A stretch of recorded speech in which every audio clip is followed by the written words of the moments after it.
تو حدیث پاک کا مفہوم ہے کہ وہ اپنے ماں باپ کو راضی کرے، جس کے ماں باپ اس سے راضی ہو گئے وہ سمجھے کہ عرش کا رب بھی اس سے راضی ہو چکا ہے،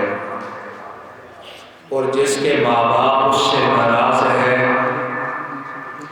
وہ سمجھے کہ عرش کا رب بھی اس سے ناراض ہے۔ آج ہم لوگ دین سے بہت زیادہ دور چلے گئے ہیں اور خود غرضی کے کوہ مالیہ پر پہنچ چکے ہیں کہ آج بدبخت اولاد ماں باپ کو قتل کی دھمکیاں اور ماں باپ پر اسلحہ تان لینا اور ماں باپ کو قتل کر دینا ان چیزوں سے بھی گریز نہیں کرتی۔ آئے دن اخبارات کے اندر یہ خبریں چلتی رہتی ہیں، تو میں چاہوں گا کہ قرآن و حدیث کے مطابق، اور قرآن و حدیث میں کون سے ایسے امور ہیں جہاں پر ہماری تربیت کی گئی ہے کہ ہم نے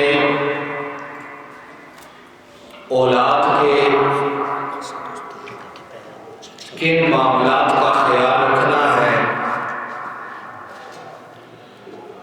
اور کن چیزوں کو ہم نے اپنی اولاد سے دور رکھنا ہے۔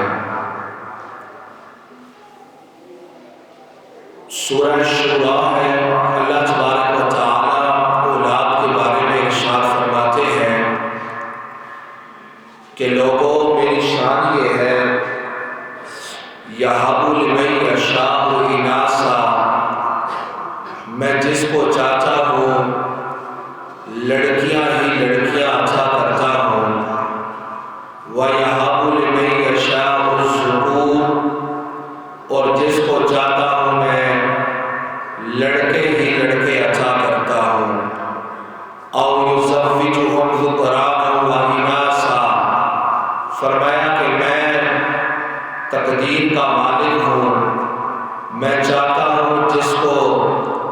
لڑکیاں بھی عطا کرتا ہوں اور لڑکے بھی عطا کرتا ہوں۔ اور چوتھی شکل رب نے بیان فرمائی وَيَجْعَلُ لِمَن يَشَاءُ عَقِيمًا، اور فرمایا میں جس کو چاہتا ہوں بے اولاد رکھتا ہوں، یہ بھی میری شان ہے۔ تو اولاد کو اللہ تبارک و تعالی نے بہت بڑی نعمت اور بہت بڑی فضیلت عطا فرمائی ہے۔ ہم بدبخت لوگ ہیں کہ جو اولاد کی تربیت اچھے طریقے سے نہیں کرتے، بعد میں وہی اولاد نافرمان نکل آتی ہے اور وہی اولاد بدبخت اولاد اس حد تک چلی جاتی ہے کہ وہ ماں باپ کے شکوے شکایت اور کیا سے کیا کر گزرتی ہے۔ رب کائنات نے دوسرے مقام سورہ نحل میں ارشاد فرمایا وَاللَّهُ جَعَلَ لَكُم مِّنْ أَنفُسِكُمْ أَزْوَاجًا وَجَعَلَ لَكُم مِّنْ أَزْوَاجِكُمْ بَنِينَ وَحَفَدَةً وَرَزَقَكُم مِّنَ الطَّيِّبَاتِ أَفَبِالْبَاطِلِ يُؤْمِنُونَ وَبِنِعْمَةِ اللَّهِ هُمْ يَكْفُرُونَ، فرمایا میرے بندو دیکھو تو صحیح کہ میں نے تمہیں بچوں کی صورت میں، پھر پوتیوں کی صورت میں، پھر لڑکیوں کی صورت میں، پھر نواسے اور نواسیوں کی صورت میں نے تمہیں کتنی بڑی نعمت عطا فرمائی۔ أَفَبِالْبَاطِلِ يُؤْمِنُونَ وَبِنِعْمَةِ اللَّهِ هُمْ يَكْفُرُونَ، فرمایا میرے بندے اس نعمت کے ملنے کے باوجود تم پھر بھی ناشکری کرتے ہو، پھر بھی تم کفران نعمت کرتے ہو۔ اور دوسرے مقام پر سورہ فرقان میں رب کائنات فرماتے ہیں ربنا هب لنا من ازواجنا وذرياتنا قرۃ اعین،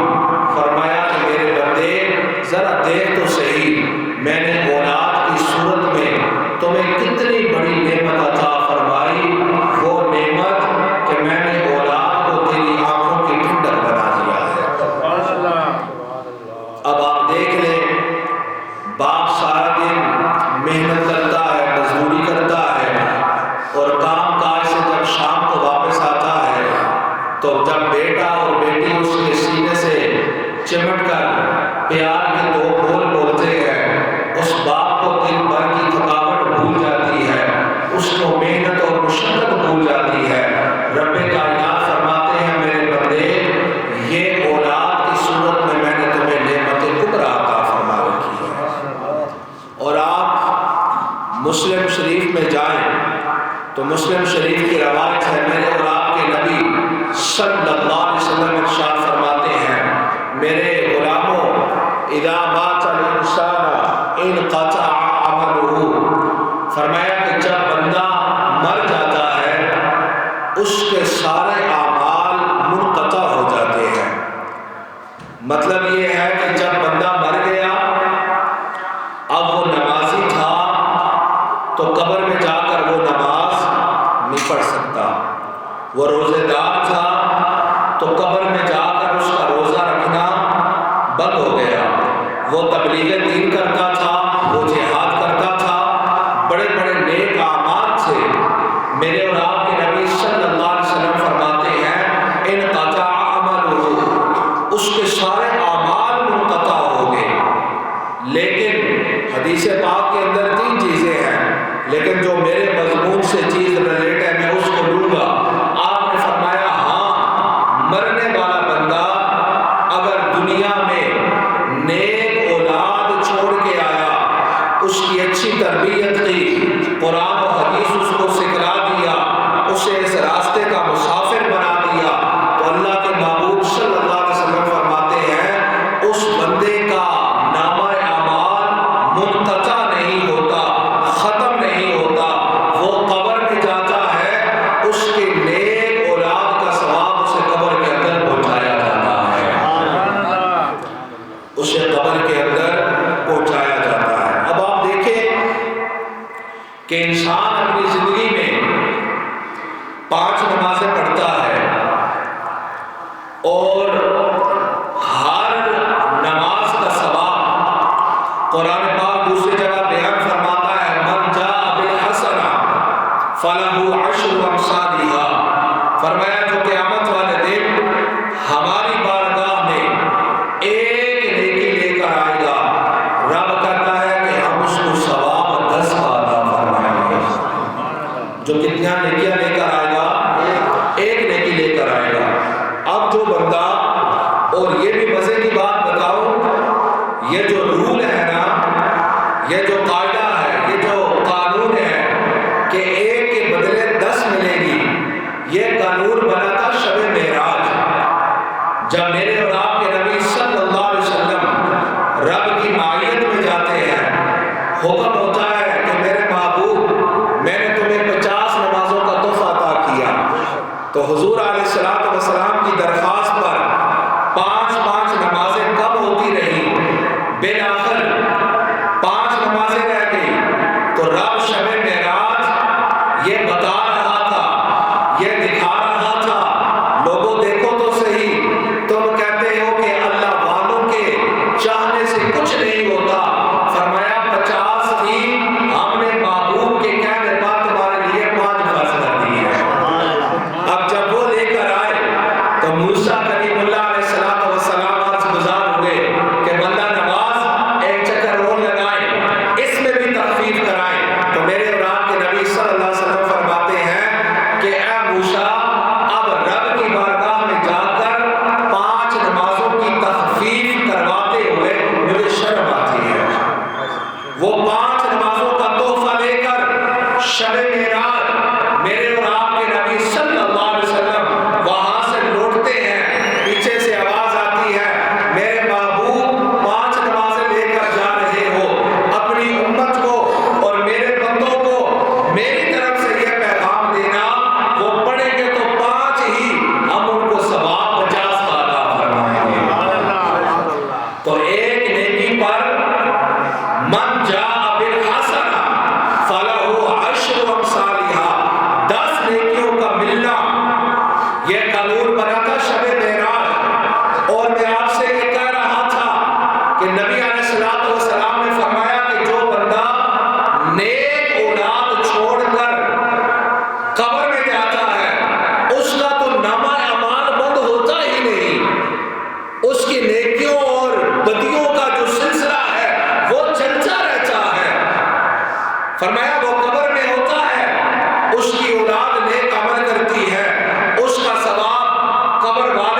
ثواب اس کو 50 کا ملتا تھا،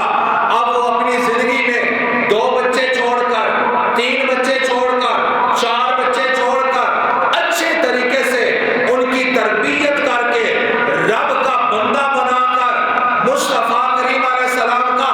غلام بنا کر وہ دنیا سے چلا جاتا ہے، قبر میں جاتا ہے، اس کے 4 بچے، اس کے 3 بچے، اس کے 5 بچے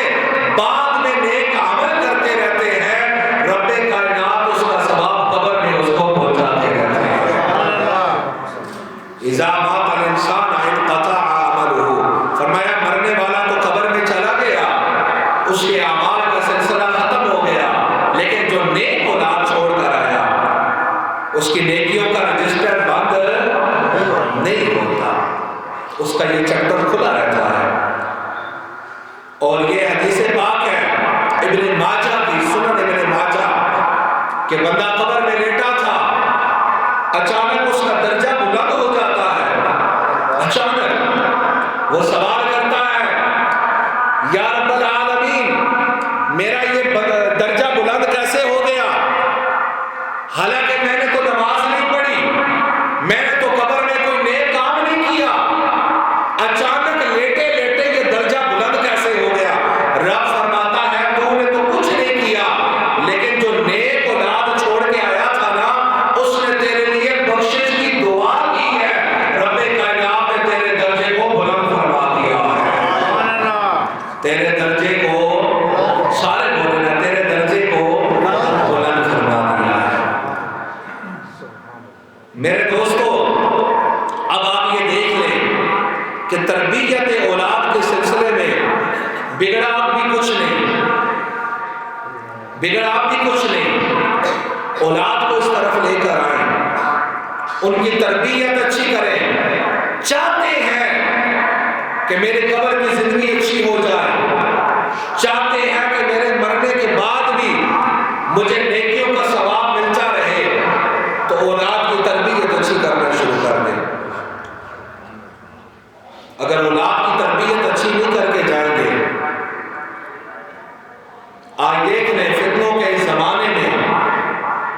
کہیں صحابہ کرام پر تبرہ کیا جاتا ہے، کہیں آل بیت کی پگڑیاں اچھالی جاتی ہے، نئے سے نئے فتنہ ہماری جوان نسل اس کے اندر مبتلا کیوں ہو رہی ہے کہ ہم نے ان کو خالی ذہن چھوڑ دیا، ان کی تربیت میں، ان کی گھٹی میں ہم نے قرآن و حدیث کو نہیں رکھا۔ کوئی جہنم سے فتنہ اٹھتا ہے، ہمارا جوان اس کے پیچھے لگ جاتا ہے، کوئی قادیان سے فتنہ اٹھتا ہے، ہمارا جوان اس کے پیچھے لگ جاتا ہے۔ اس میں قصور اور کمی ہمارے والدین کی ہے کہ جنہوں نے اولاد کو اسلام سکھایا ہی کوئی نہیں، ان کو معلوم ہی کوئی نہیں کہ قرآن و حدیث فلاں مسئلے میں ہماری رہنمائی کیسے کرتا ہے۔ اس کے سامنے قرآن رکھ دیا جائے، اسے کہا جائے کہ رزق حلال جو تم نے کمانا ہے قرآن سے نکال کے بتاؤ، اسے تو الحمدللہ دیکھ کر پڑھنی نہیں آتی، تو مجھے بتائیں پھر وہ اولاد ہمارے لیے کل بخشش کا سامان بنے گی یا ہمارے رب کی بارگاہ میں شکایت کرے گی کہ مالک جس کو تو نے میرا سربراہ، میرا امیر، میرا حاکم بنایا تھا، اس نے مجھے خالی ذہن چھوڑ دیا۔ اور یہ بات یاد رکھیں، سرکار مدینہ علیہ السلام کے غلاموں، آپ کا کام ٹارگٹ کو مکمل کرنا نہیں ہوتا۔ آپ کہیں کہ میں بچے کو نماز کا کہتا ہوں، میں گھر میں بچیوں کو تلاوت قرآن کا کہتا ہوں، وہ نہیں پڑھتے، تو آپ کا کام پڑھانا نہیں ہوتا۔ بالغ ہونے کے بعد ٹارگٹ کو مکمل کرنا آپ کا کام نہیں ہے، اس سفر کو شروع کرنا آپ کا کام ہے۔ بخاری اور مسلم کی وہ روایت ذہن میں لے کر آئے کہ جب وہ بنی اسرائیل کا قاتل جس نے 100 قتل کیے تھے،